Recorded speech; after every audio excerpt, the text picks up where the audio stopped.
Alhamdulillah, la haula wa la quwwata illa billah, amma ba'du. Bapak-bapak, ibu-ibu, saudara-saudara kaum muslimin rahimakumullah. Yang celakanya lagi, lahirlah budaya jilat menjilat, upeti dan lain sebagainya asal tujuan bisa tercapai. Sementara itu yang miskin ingin cepat menjadi kaya, sedang yang kaya ingin menjadi lebih kaya lagi. Kalau boleh tidak hanya sekedar dia saja yang kaya, anaknya harus kaya, cucunya tidak boleh miskin dan kere, bahkan cucu daripada cucunya pun harus jadi orang-orang kaya. Ini keinginan yang wajar. Setiap orang tua tentu tidak ingin meninggalkan anak cucunya dalam keadaan miskin dan terlunta-lunta. Yang tidak wajar kalau keinginan itu membuat orang lalu menghalalkan segala macam cara, menyalahgunakan fasilitas yang dimilikinya, apalagi kalau dia berada dalam satu posisi di mana seharusnya dia memberikan contoh dan keteladanan. Maka akibatnya timbullah krisis wibawa, yang dari krisis wibawa ini mengendorlah disiplin. Sesungguhnya orang lalai, orang tidak mau berdisiplin karena di mukanya, di matanya, dalam pandangannya tidak ada lagi orang yang dianggapnya berwibawa. Dan wibawa itu hilang oleh karena orang merasa tidak ada keteladanan yang patut dijadikan contoh dalam kehidupannya. Inilah sesuatu yang kurang dirasakan di zaman kita sekarang ini. Bukan kurangnya teori, bukan kurangnya segala macam kaedah dan dalil, tetapi yang kita rasakan sekarang ini kurangnya contoh dan keteladanan dari orang-orang yang seharusnya memberikan contoh dan keteladanan itu. Berangkat dari sejarah dan kehidupan Rasulullah sallallahu alaihi wasallam, keberhasilan yang beliau peroleh, salah satu dasar utamanya ialah satunya kata dan perbuatan. Tidak bermental ganda, tidak bermain minyak di atas air, tidak menggunting dalam lipatan. Lidahnya adalah hatinya, ucapannya adalah perbuatannya, dan apa yang beliau ajarkan kepada orang lain, beliaulah pelaksana pertamanya. Saudara-saudara kaum muslimin rahimakumullah. Sementara itu pada sisi lain, yang miskin ingin cepat menjadi kaya, maka ia terjebak dalam prinsip tujuan menghalalkan cara apapun saja dilaksanakan asal dia bisa segera menjadi kaya. Maka salah satu jalan yang banyak dilaksanakan orang untuk mencapai kekayaan tanpa harus peras keringat dan banting tulang seperti umumnya orang adalah melalui satu jenis permainan yang umumnya kita kenal dengan nama judi. Ada dua bentuk dan pola daripada judi. Walaupun seiring dengan kemajuan ilmu pengetahuan dan teknologi canggih, peradaban manusia semakin tinggi, maka jenis macam judi yang dimainkan oleh manusia ikut-ikut menjadi canggih. Tetapi pada umumnya ada dua jenis macam judi itu. Pertama, ada judi yang dilakukan secara langsung, dalam arti seorang petaruh berhadapan dengan bandar atau orang berhadapan dengan orang. Dari judi yang dilaksanakan secara langsung ini, efek negatif yang segera bisa kita lihat dengan nyata. Pertama, timbulnya rasa dendam dan permusuhan. Walaupun orang nampak duduk berhadap-hadapan, walaupun kelihatannya mereka tertawa satu sama lain, tapi yakinlah itu cuma sekedar kulit saja. Pikiran yang ada dalam benak tiap-tiap orang yang terlibat dalam perjudian tidak lain ialah bagaimana saya bisa mengalahkan lawan main saya. Akibatnya tentu bisa kita pastikan akan timbullah dendam dan permusuhan bagi yang kalah, akan timbullah rasa sombong dan menganggap remeh orang lain bagi yang menang. Yang kedua, lalainya orang kepada apa yang menjadi tanggung jawab dan kewajibannya. Orang bisa lupa kepada anak dan istri. Kalau kepada anak dan istri saja sudah bisa lupa, apalagi kepada yang lain. sebab anak dan istri memang merupakan bagian daripada kehidupan kita. Konon lagi saudara, konon lagi keluarga yang lain, anak istri saja bisa terlupakan oleh penyakit dan permainan yang bernama judi ini. Yang ketiga, hilangnya rasa sayang kepada harta. Harta yang didapatnya dengan peras keringat dan banting tulang. Mungkin pergi pagi dan pulang sore. Setibanya dia di meja judi, apalagi uang tadi sudah bertukar dengan dalam bentuk koin, maka rasa sayang kepada harta itu tidak akan pernah ada lagi. Tetapi saudara-saudara, bagaimanapun juga, judi dalam artian langsung semacam ini hanya melibatkan orang-orang tertentu. Artinya selektif. Ada judi yang lebih berbahaya daripada jenis ini, perjudian massal. Taruhlah roulette dan kasino itu judi. Tetapi judi jenis roulette dan kasino ini bahayanya hanya untuk orang-orang tertentu yang memang sudah mapan, kelompok elit. Masa iya bocah angon di kampung main roulette?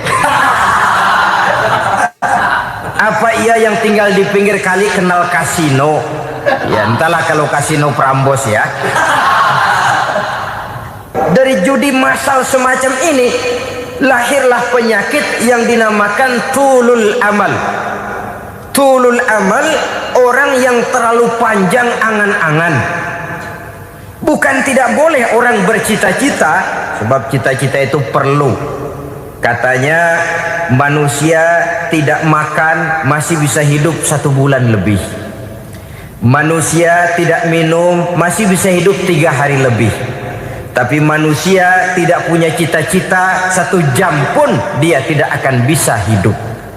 Karena faktor yang membuat kita bergairah menghadapi kehidupan, faktor yang mendorong kita untuk tetap berusaha dan tegar menghadapi resiko, karena adanya cita-cita di dalam kehidupan kita.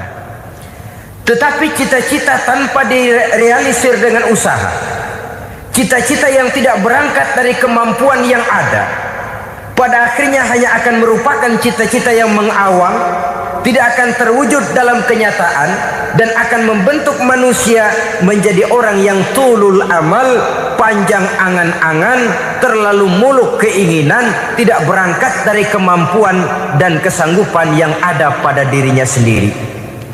Maka penyakit inilah yang telah menghasilkan dan melahirkan penghayal-penghayal kelas berat, tukang-tukang ngelamun kelas tinggi yang hidup di angkasa luar. Dan sejarah belum pernah mencatat ada orang menjadi kaya karena judi, itu belum pernah. Saudara lihat saja orang kaya yang namanya Adnan Khashoggi, orang kaya yang namanya Henry Ford, orang kaya yang namanya Aristotle Onassis, orang kaya yang namanya David Rockefeller. Itu seluruhnya menjadi kaya bukan karena mereka terlibat dalam perjudian, tapi karena kerja keras, peras keringat, banting tulang. Dan itu dimulai sejak mereka masih remaja. Sehingga banyak orang besar yang mulai pekerjaannya dengan menjual koran. Artinya berangkat dari A. Banyak pengusaha mobil yang memulai pekerjaannya dari tukang cuci mobil, tapi lalu bertahap dan tegar menghadapi kenyataan, sehingga proses demi proses dia hadapi dengan tegar, dengan tabah, dengan sabar, dengan ulet, sampai kepada membuahkan hasil. Kita ingin pintas, kayaknya mau, usahanya tidak mau, senengnya mau, peras keringatnya tidak mau. Ini tentunya akan melahirkan kontradiksi di dalam kehidupan. Maka dari jenis perjudian massal semacam ini lahirlah penyakit tulul amal, panjang angan-angan, terlalu muluk cita-cita. Bayangkan saja kalau ini terjadi secara massal, menimpa nasib rakyat kita di pedesaan yang jauh dari keramaian. Tiap hari mereka didina-bobokkan oleh gambaran tentang akan diperolehnya uang dalam jumlah yang banyak, dengan angka 0 yang berentet. Tiap hari mereka melihat angka-angka itu. Mereka lambat laun akan terseret dalam arus tulul amal ini. Panjang angan-angan, muluk cita-cita hanya dengan mengandalkan meja perjudian. Akibatnya timbul penyakit yang kedua, yang ketiga, yaitu malas berusaha. Orang kalau sudah terlalu asik berkhayal, menghitung bintang di langit, malas berusaha. Kalau ada temannya kerja jadi buruh kasar, bawa hasil yang merupakan jerih payah dan peras keringat dia, 1 minggu bergaji 10-15 ribu, diketawain. Apaan gaji lu 10 ribu 15 ribu, entar gua nih kalau ketembus 100 juta entar.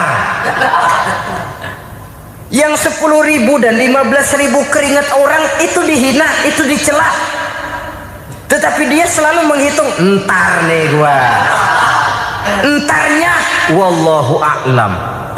Saudara hadirin yang saya muliakan, timbullah sikap malas. Padahal di tengah negara sedang membangun di berbagai bidang kehidupan. Maka sifat malas ini merupakan musuh kita, baik mengejar kemiskinan, baik mengejar kebodohan dan keterbelakangan kita di sektor-sektor lainnya. Alangkah akan terganggunya roda pembangunan di negara kita ini jikalau sebagian besar rakyat dihinggapi oleh penyakit malas, yang malas ini dilatar belakangi oleh penyakit tulul amal, terlalu muluk angan-angan, yang angan-angan ini dininabobokan oleh keinginan untuk mendapatkan untung yang besar tanpa peras keringat dan banting tulang. Sasaran yang lebih jauh, dan ini yang paling kita khawatirkan, hancurnya kubu-kubu pertahanan moral daripada bangsa kita. Kita sependapat bahwa lebih penting daripada membangun jembatan adalah membangun manusia yang membangun jembatan. Bahwa lebih penting daripada mengaspal jalan raya adalah membangun mental manusia yang melaksanakan pengaspalan itu. Dengan kata lain, membangun dan mempersiapkan manusia pembangunan. Tanpa itu, maka saya merasa khawatir kalau nanti kita tidak akan sampai kepada target yang kita harapkan oleh karena kandas di tengah jalan.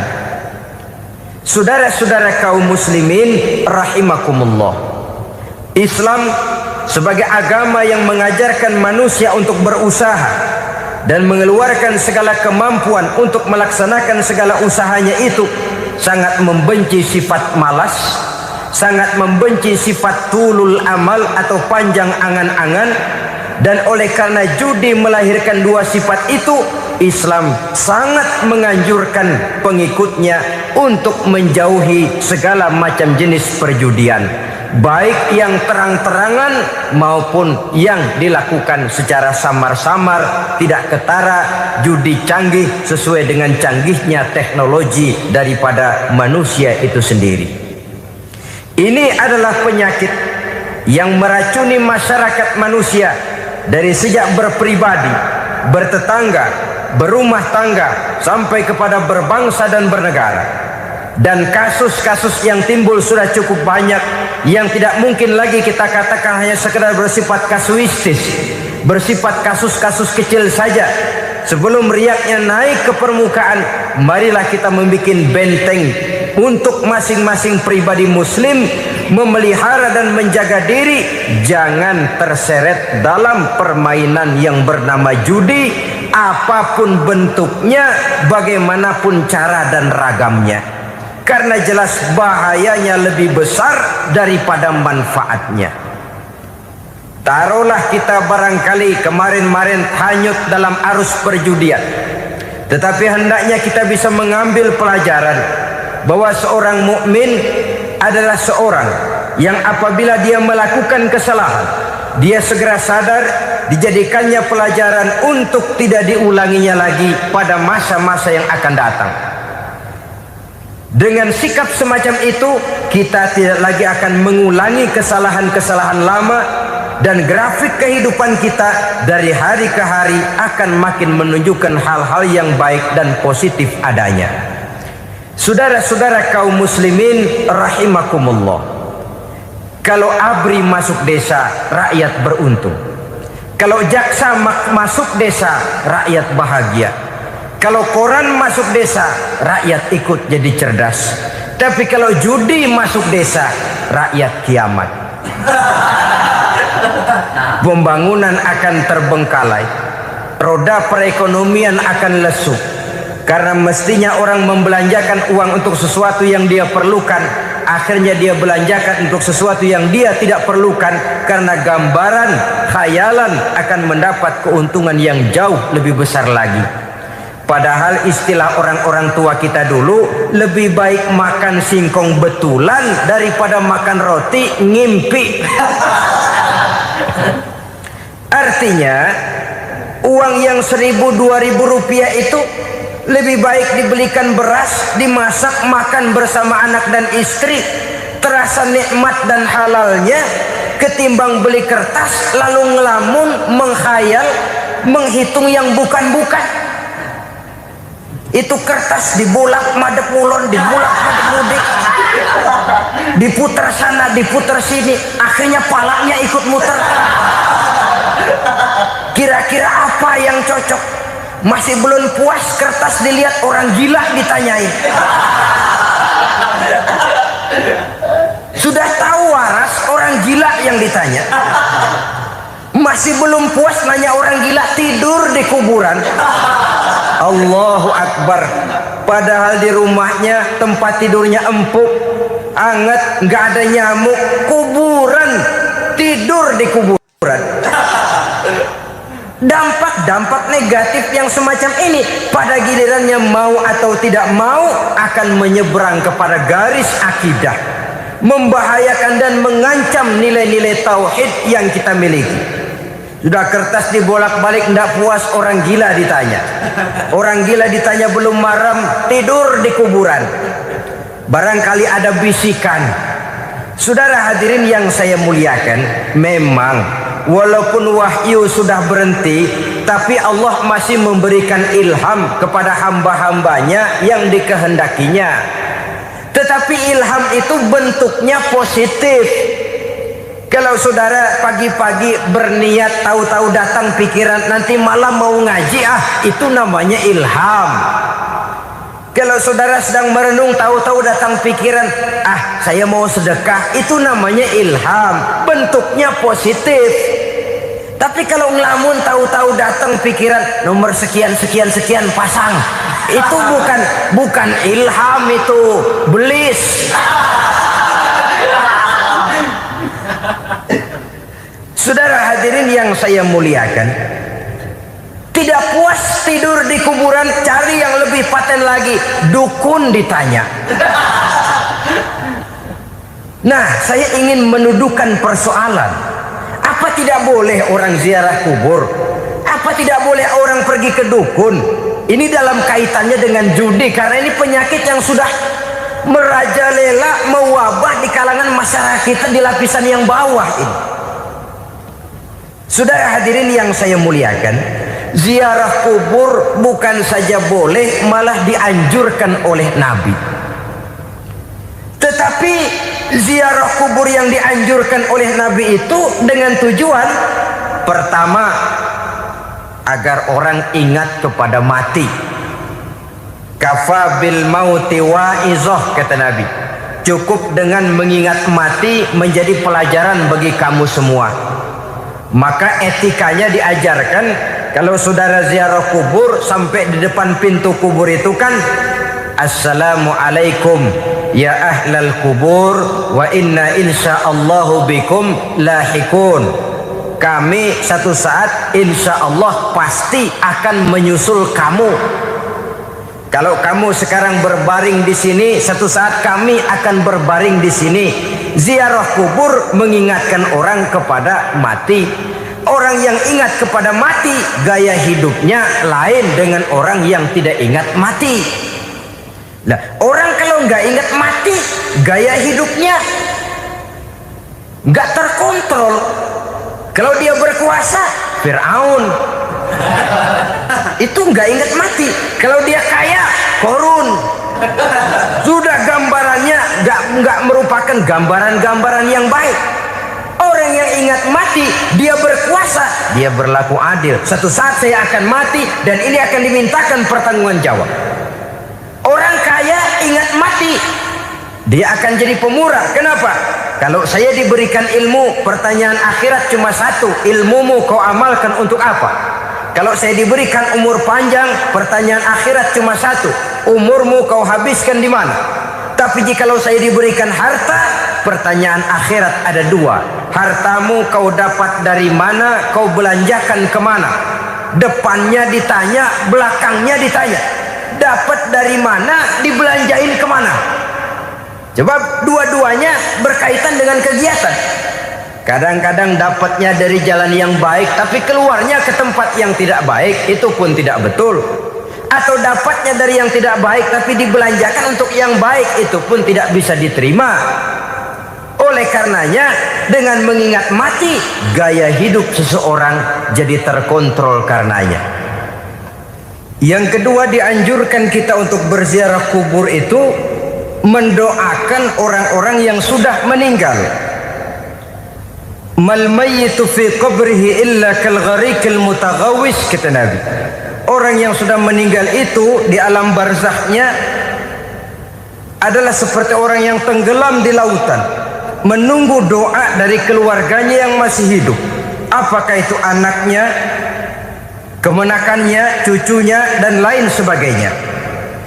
Adapun yang kalau kita ziarahi itu kuburnya orang-orang yang kita tahu merupakan orang soleh, orang yang berjiwa bersih, yang kita kenal ketakwaannya kepada Allah Subhanahu wa ta'ala, tidak ada salahnya kita bertabarruk, asal jangan dengan satu keyakinan bahwa dia secara mandiri bisa mendoakan kita. Dia hanya bisa melakukan itu hanya dengan izin Allah. Nah, umumnya orang kalau sudah ziarah ke kubur-kubur keramat itu, Allahnya kelupaan. Itu yang dikhawatirkan merusak dan mengganggu akidah. Sehingga di awal-awal perkembangan Islam, Nabi pernah melarang orang ziarah kubur itu. Ini bisa kita simak dari hadis, kuntu nahaitukum an ziyaratil qabri fazuruha. Dahulu aku pernah melarang kamu untuk ziarah kubur, adapun sekarang kalau mau ziarah, ziarahlah kamu. Kata-kata dulu aku pernah melarang kamu itu menggambarkan bahwa pada permulaan perkembangan Islam, nilai keimanan para sahabat masih rapuh, masih lemah, masih memerlukan pembinaan. Sehingga kalau mereka sering ke kubur, dikhawatirkan mereka minta kepada kubur. Nah, tetapi tatkala nilai keimanannya sudah mapan, sudah kuat, kata Rasul, fazuruha. Adapun sekarang kalau mau pergi berziarah, ziarahlah kamu.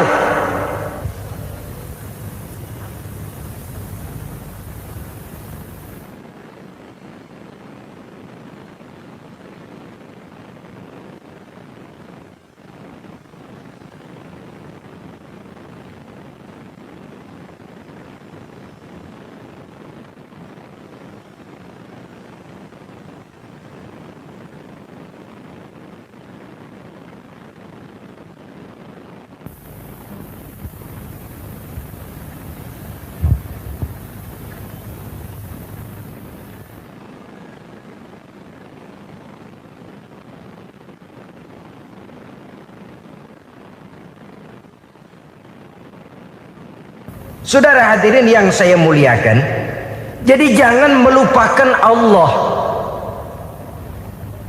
Saya bisa saja berkata, kalau saya misalnya pakai cincin, lalu saya bilang, saya sejak pakai cincin ini, jangan anak gadis, nenek-nenek ngelihat saya lemes.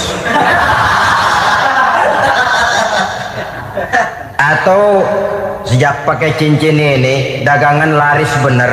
Cincin itu yang menggelincirkan akidah. Untuk tidak tergelincir, orang harus tidak melupakan Allah. Dia bisa berkata, alhamdulillah Allah memberikan keistimewaan kepada batu cincin saya. Batu cincinnya tidak apa-apa, Allah yang memberikan keistimewaan. Ini dalam bentuk yang langsung. Dalam bentuk yang tidak langsung kita bisa lihat, misalnya kalau petani ditanya, ini bisa panen besar ini rahasianya apa Pak? Oh, pupuk urea. Pupuk urea. Nah, Allah nomor 16. Seorang petani yang baik keimanannya, dia akan berkata, kami bisa panen besar karena izin Allah. Lah, kalau pupuknya mah pakai pupuk urea, izin Allahnya dulu, baru kemudian pupuknya nyusul. Jadi sebenarnya bukan cuma pergi ke dukun yang bisa merusak keimanan, pergi ke dokter juga bisa loh merusak keimanan. Kalau berkeyakinan bahwa dokter itulah yang memberikan sembuh, kenapa akidah saudara tidak tergelincir karenanya? Dokter hanya memberikan obat dan resep, sembuh itu datangnya dari Allah. Ini yang diungkapkan lewat lisan Nabi Ibrahim alaihissalam, wa iza maridtu fahuwa yashfini. Apabila aku sakit, dialah Allah yang memberikan sembuh. Memberikan sembuh. Jangan juga menyalahartikan ayat ini. Ada ayat begini sakit terus nekat. Udah nggak usah berobat dah, memang penyakit dari Tuhan. Ntar waktunya baik ya baik dah. Udah ampek terus dah. Orang yang berobat saja belum tentu sembuh, apalagi yang tidak berobat.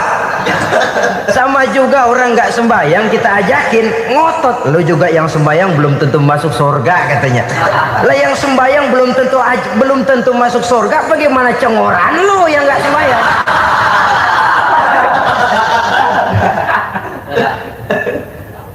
Saudara hadirin yang saya muliakan, kaum muslimin yang berbahagia. Jadi dengan demikian, maka jangan menghilangkan Allah. Kita, ajaran pokok dalam Islam adalah ajaran tentang tauhid. Nah, tauhid ini menyangkut mengesahkan Allah, baik di dalam zatnya, baik di dalam sifatnya, baik di dalam perbuatannya, baik di dalam beribadah kepadanya. Tauhid dalam ibadah itu ada. Tauhid dalam zat artinya zat Allah itu tidak tersusun, tidak terdiri dari bagian-bagian yang bisa pecah-pecah. Ya seperti kita ini kan ada kepala, ada kaki, ada tangan. Allah tidak tersusun zatnya dari bagian-bagian. Esa zatnya tidak bisa dibagi-bagi. Esa sifatnya artinya Allah itu sifatnya tidak pernah berubah. Sejak dahulu sampai sekarang Allah itu cinta kepada orang beriman yang melakukan kebaikan, dan Allah benci kepada orang kufur yang melakukan kejahatan. Mustahil satu saat Allah berubah. Orang kufur yang berbuat kejahatan didemenin, orang mukmin yang berbuat kebaikan dikeselin. Misalnya tahun 2000 Tuhan giliran jengkel sama orang mukmin. Itu mustahil. Dia esa di dalam sifatnya. Lain dengan sifat kita manusia. Sifat kita ini kan relatif. Ada saatnya kita senang, lain saat yang kita senang betul kita caci maki. Hari ini kita caci maki, besok kita puji. Lihat teman kaya, habis kita omongin, boleh jadi dia kaya. Kenapa? Dukunnya 36. Begitu kita habis caci maki begitu, dia datang ngasih duit sama kita. Cacian itu bisa berubah menjadi pujian. Lu ya emang bukan main dah. Sifat kita itu relatif, bisa terpengaruh oleh situasi dan kondisi. Saudara hadirin yang saya hormati, kaum muslimin yang berbahagia, Allah juga esa di dalam perbuatannya. Artinya di dalam menciptakan apapun yang akan diciptakan oleh Allah, di dalam melakukan apapun yang akan dilakukan oleh Allah, tidak terikat kepada faktor lain, tidak memerlukan bantuan lain. Dia adalah mutlak. Nah, Kemudian kita mengesahkan Allah dalam zatnya, mengesahkan Allah dalam sifatnya, mengesahkan Allah dalam perbuatannya, belum tentu berarti kita mengesahkan Allah dalam ibadahnya. Sebab banyak orang yang yakin betul Allah itu esa, teguh dengan pendiriannya. Tuhan lu siapa? Allah. Allah bagaimana? Esa. Bagaimana kalau dua? Kagak. Tiga? Enggak. Mantap. Soal tahlil paten. Tapi dalam ibadah kadang-kadang dia tidak mentauhidkan Allah. Ini makna wa ma umiru illa liya'budullaha mukhlisin. Kami tidak memerintahkan kepadamu kecuali untuk beribadah kepadaku, kata Allah, dengan ikhlas. Beribadah kepada Allah dengan ikhlas itu artinya apa? Beribadah hanya untuk Allah saja.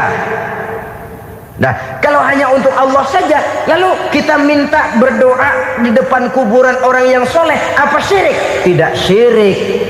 Kalau kita berkeyakinan bahwa orang tempat kita memanjatkan doa itu hanya bisa mendoakan kita dengan izin Allah.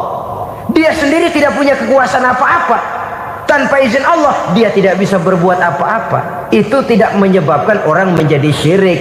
Sama saja dengan kalau saya berkata tadi, alhamdulillah Allah telah memberikan keistimewaan kepada batu cincin saya. Apa salahnya Allah memberikan keistimewaan kepada benda-benda mati?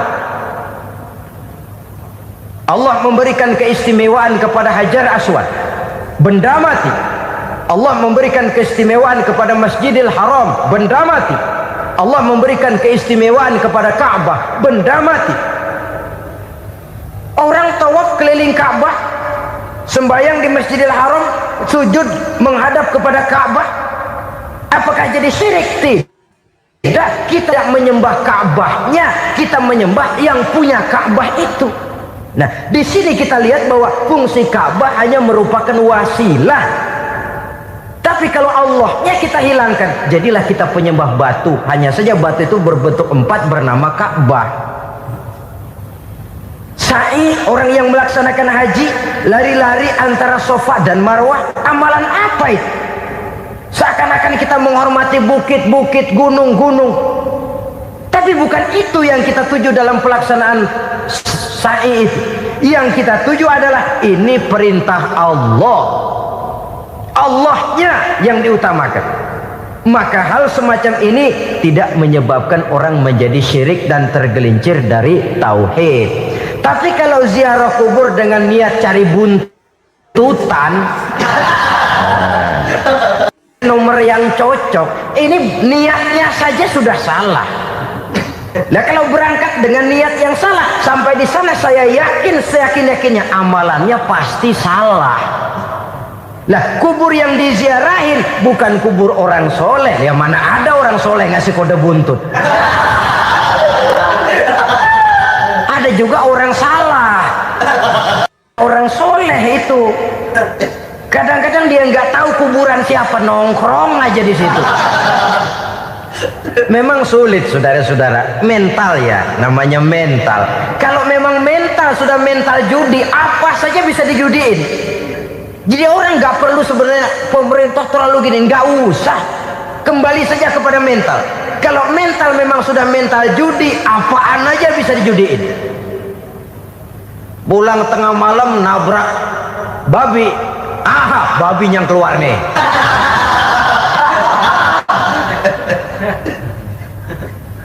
Mobil lewat, nomornya bisa dijudiin. Bajai lewat, bajai bisa dijudiin. Mental. Kalau memang mental sudah mental judi, apapun saja bisa dijudikan.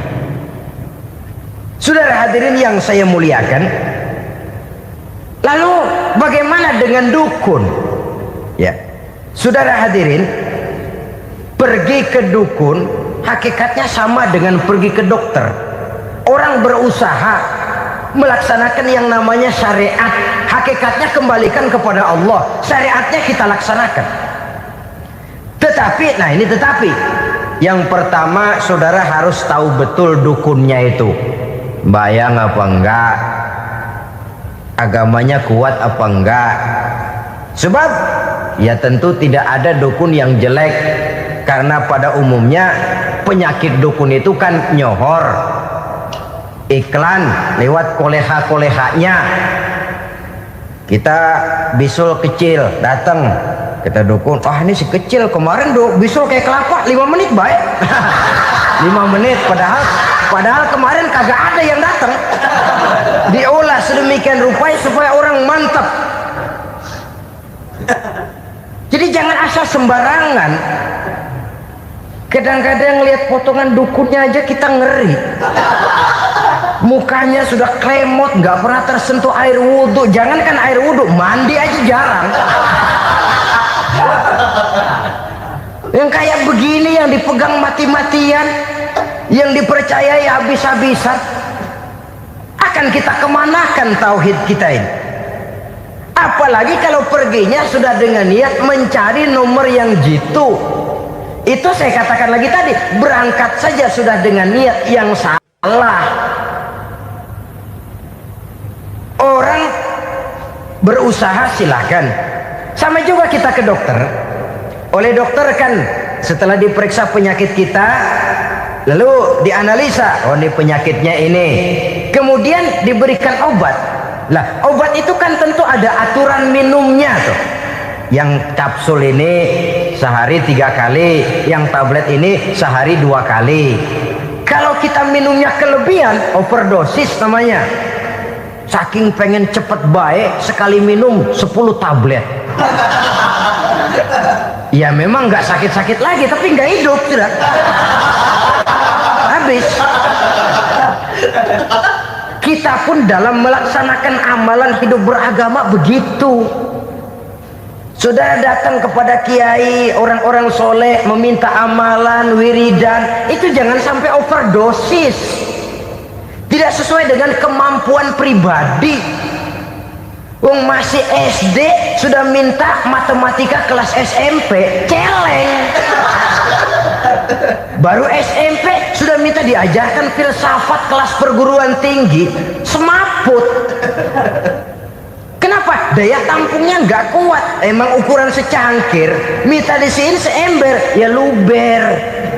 Lebihnya nggak cukup. Kenapa? Yang diberikan, yang diamalkan tidak sesuai dengan makomnya, tidak sesuai dengan kemampuan yang ada pada dirinya. Saudara hadirin yang saya muliakan, akhirnya apa? Mencelakakan dirinya sendiri, ngawur. Baru sembahyang seminggu udah ngaku ketemu malaikat. Sembahyang ditemenin malaikat lah, sembahyang baru seminggu mulain. Tuh malaikat iseng amat. Ya walaupun kalau Allah izinkan tidak mustahil, tapi kan tidak logik. Orang yang melaksanakan ibadah puluhan tahun memerlukan riyadhah dan latihan, khusyuk dan tawadhu, penuh tazallul, merendahkan diri di hadapan Allah, belum tentu mendapat karunia yang semacam itu. Saudara hadirin yang saya muliakan, jadi dengan kata lain, yang pertama, lihatlah dulu kualitas dukun yang akan saudara datangi itu. Ini kualitas black apa kualitas white, aspal apa cat putih.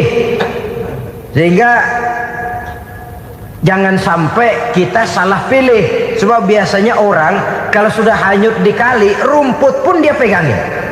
Dia tahu kalau rumput tidak akan bisa menahan bobot badannya, tapi karena posisinya posisi terjepit, rumput pun dia pegang. Ini satu gambaran psikologis betapa orang dalam keadaan panik, kepepet, kejepit, yang tidak mestinya dipegang pun akan dipegangnya juga. Walaupun dia tahu itu tidak akan bisa menahan bobot badannya, namun dipegangnya juga. Oleh karenanya, yang pertama, lihat dulu kualitas dukunnya. Yang kedua, saudara-saudara, jangan berkeyakinan bahwa dukun itulah yang memberikan permintaan saudara. Si dukun hanya bisa dengan izin Allah. Nah ini kuncinya.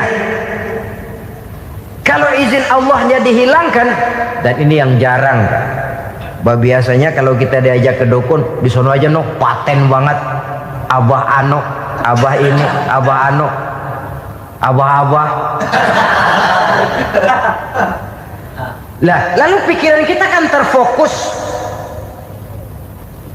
Dikala itulah kita mulai menyampingkan Allah. Di situ yang dikhawatirkan nilai tauhid kita jadi tergoyah karenanya. Bahwa orang yang kita datangi, yang kita kenal kesolehan dan ketakwaannya, hanya bisa memberikan pertolongan dengan izin Allah. Dengan izin Allah dia doakan kita dan doanya kabul. Dengan izin Allah dia penuhi hajat kita dan hajat kita jadi terlaksana, jadi kenyataan dengan izin Allah. Sebab Allah itu memberikan keistimewaan.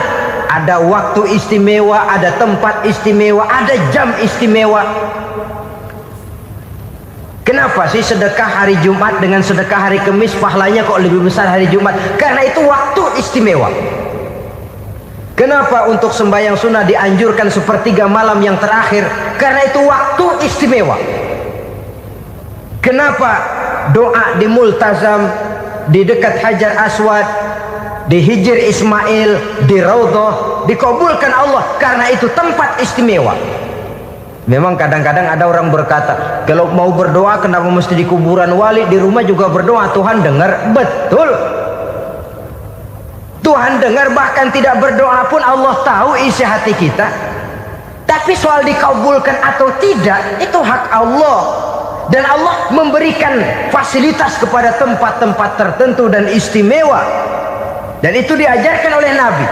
Di Raudhah perbanyak doa. Kenapa? Itu tempat yang mustajabah. Artinya Allah memberikan keistimewaan kepada tempat-tempat tertentu.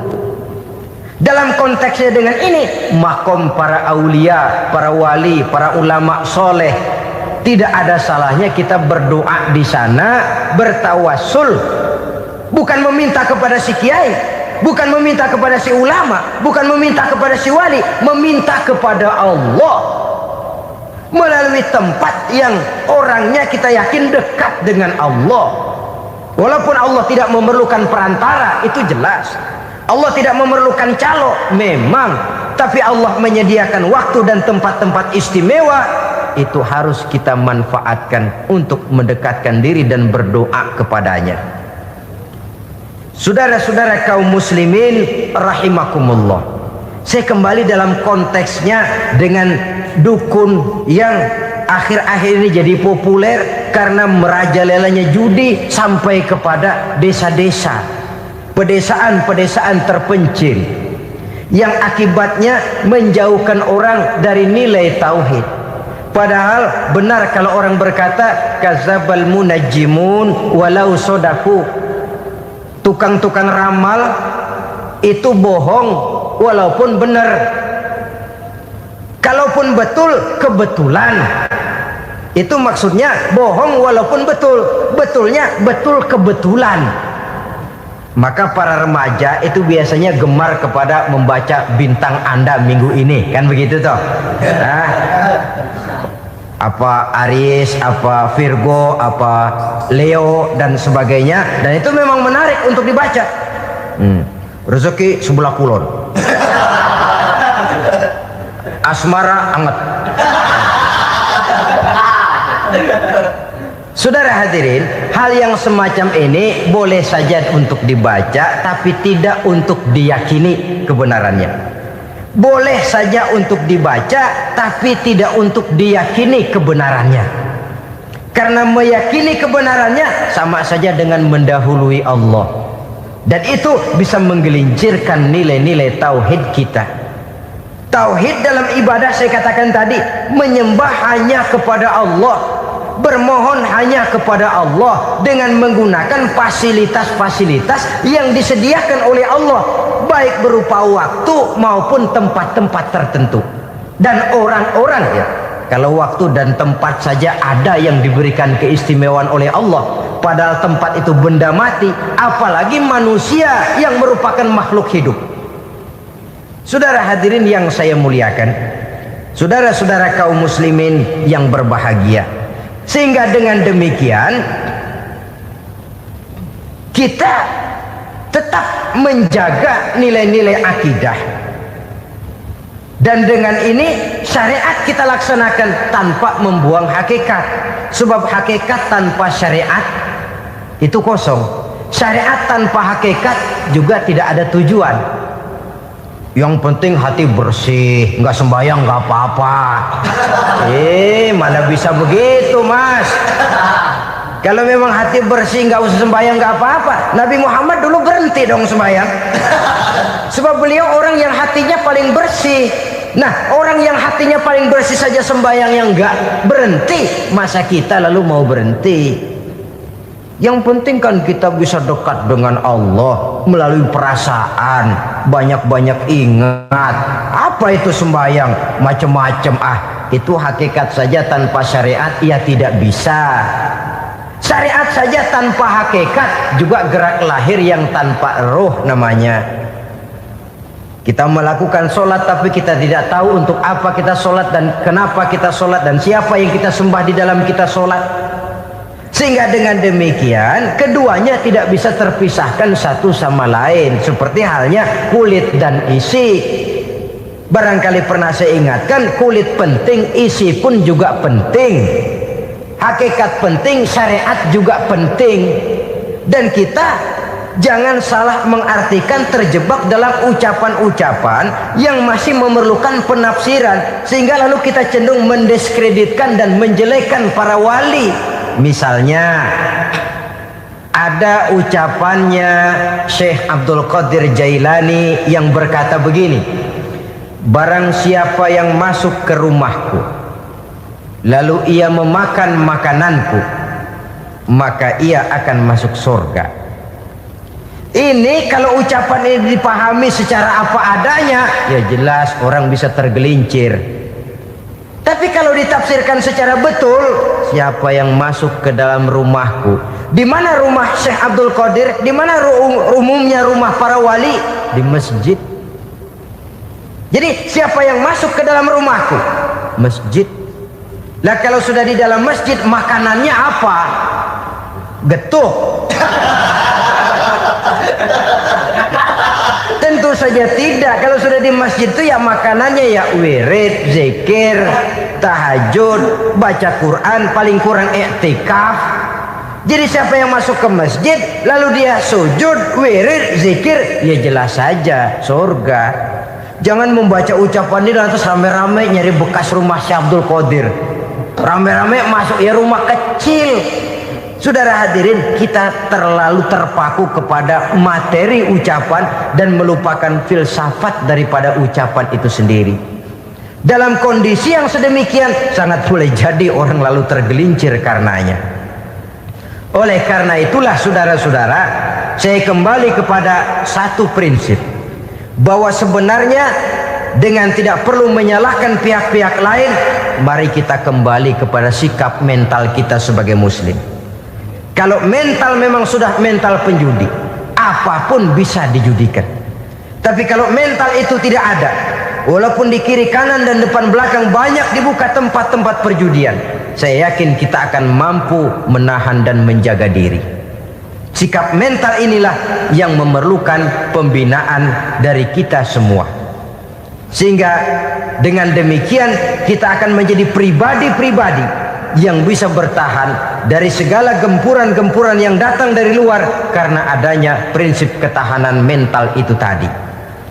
Sekali lagi saya ingatkan bahwa judi selamanya tidak akan pernah mendatangkan kebahagiaan. Judi tidak akan membuat orang menjadi kaya. Judi tidak akan membuat orang makin akrab berteman dan bersaudara. Yang jelas judi melahirkan permusuhan dan dendam, membangkitkan rasa malas, memulukan angan-angan tanpa mau peras keringat dan banting tulang, melalaikan orang dari tanggung jawab dan kewajibannya, membuat ia lupa kepada anak, istri dan seluruh keluarganya, dan pada akhirnya dia akan terjebak dalam satu permainan yang makin menjauhkan dia dari proses kesadarannya sebagai manusia. Sebagai uraian penutup, marilah kita renungi firman Allah dalam Al-Baqarah ayat 208. A'udzubillahi minasyaitonir rajim. Ya ayyuhalladzina amanu dukhulu fis silmi kafah Wala tattabi'u khutuwati syaitan innahu lakum aduwwum mubin. Hai orang-orang yang beriman, masuklah kamu ke dalam keselamatan. Masuklah kamu ke dalam Islam secara keseluruhan. Jangan kamu mengikuti jejak-jejak setan, karena setan adalah musuhmu yang nyata dan jelas. Judi termasuk jejak-jejak yang ditinggalkan oleh setan untuk diikuti oleh kita, agar kita mendapatkan kesengsaraan baik di dunia, lebih-lebih di akhirat nanti. Semoga Allah selamatkan kita, Allah selamatkan seluruh bangsa kita dari penyakit-penyakit judi yang melahirkan efek-efek negatif dalam kehidupan. Terima kasih atas perhatian saudara. Mohon maaf atas segala kekurangan. Usikum wa nafsi bitaqwallah. Wassalamualaikum warahmatullahi wabarakatuh. Waalaikumsalam.